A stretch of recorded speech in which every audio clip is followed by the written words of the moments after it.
So, good evening everyone. Today, we will discuss about the periodization in sports training as a planning program of a sports training.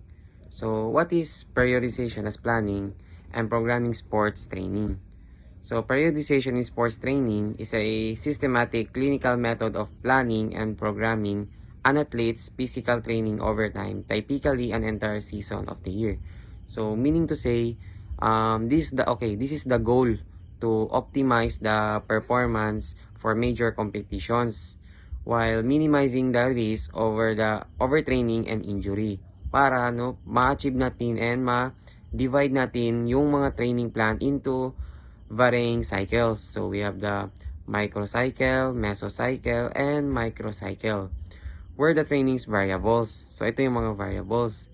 And amount of the work, it is an intensity load of effort are intentionally manipulated and programmed from general high volume and low intensity. So yun yung periodization in sports training and as a planning program in sports training. Next is periodization involved in two basic concepts. So here there are concepts of periodization involves two concepts.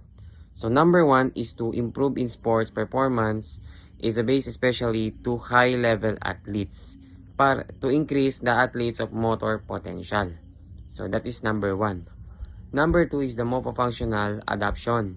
So morphofunctional adaptation is a positive changes in the body structure and function require time as well as alternation of a work and recovery in order to manifest himself. So number three is a develop the mind biomotor abilities and the improvement of technical and tactical factors required in a progressive approach in which in the intensity of training stimulate is gradually increased on the basis of previously induced morphological and functional adaptation. So number 4 is an athlete cannot maintain peak performance for a prolonged and undefined time. So yun ang mga concepts ng periodization of motor abilities ng mga athletes. Next is planning, program, and periodization. So the term of planning, programming, and periodization are often used as they were to the anonymous but they are not planned. Planning is a process of arranging a training program long and short basis in order to achieve then goals. So kung wala yung tatlo dito, hindi nyo basta-basta ma-achieve yung goal nyo. Okay? In a contrast of practice of feeling structure with content in the form of training modalities, periodization incorporates planning and programming. In other words, the structure of annual plan is a content consisting of a training method and training means as it change over time. So, meaning to say, that is we to periodize of annual plan structure para maging maganda and ma-prioritize natin yung biomotor abilities ng plan. Okay? Next is annual plan terminology. So, annual plan terminology, Leonard Matvey book The Problem of Periodization of Sports Training in 1964 analyzed the training diary of Russian athletes who took part in the 1952 Olympic Games unsure. Precisely in the same period, Tudor Bompa was already applying periodization of training. With these athletes including Mikael Penes, gold medalist in the javelin throw at 1964 in the Tokyo Olympics, and developing what would become is the concept of periodization of strength, which is detailed in the book. However, it was not only Bompa popular. Work periodization is a theory methodology of training in 1983 that periodization gained wide popularity, especially in North America. Next is periodization in training sports. So, sa periodization training for sports, there are 4 categories. First is sub-base. Second is macrocycle. Third is microcycle. And Number 4 is training unit. So, sub-phase, the further specific of the content of the phase include the general preparation. So, meaning to say, ito yung specific or is it a specific preparation to pre-competition or competition as a transition of the athletes. A sub-phase is made of a microcycle with the same training, okay?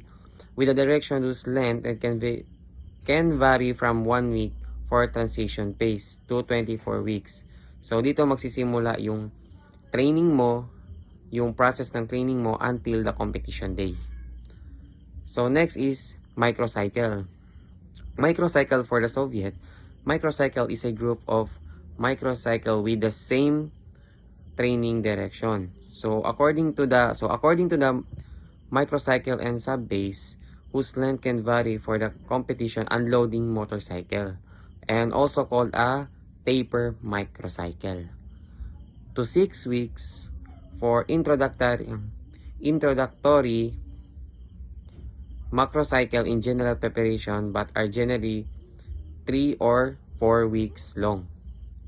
So next is microcycle. Ito yung microcycles. This is the cycle sequence of a training.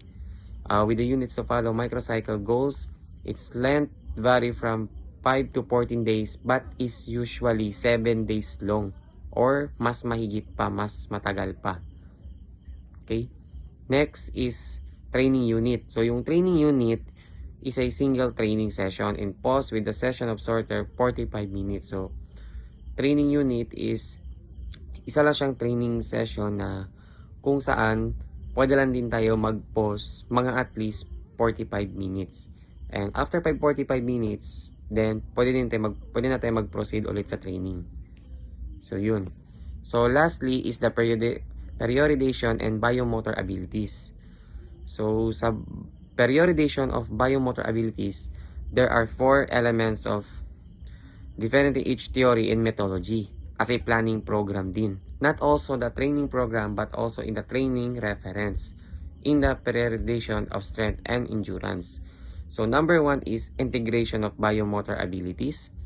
Number 2, development of each determinant biomotor ability throughout the plan.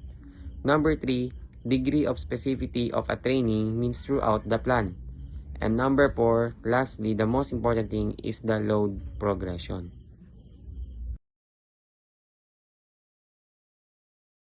So, good morning everyone. So, my topic now is all about the integration of biomotor abilities.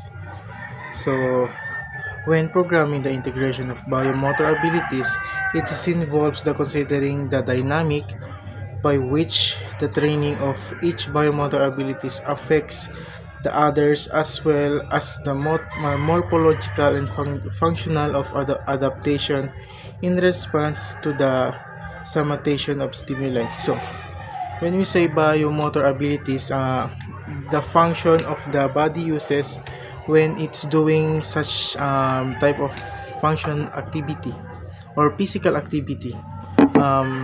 Kasali na dito yung mga speed, the strength, and the endurance, flexibility, and coordination.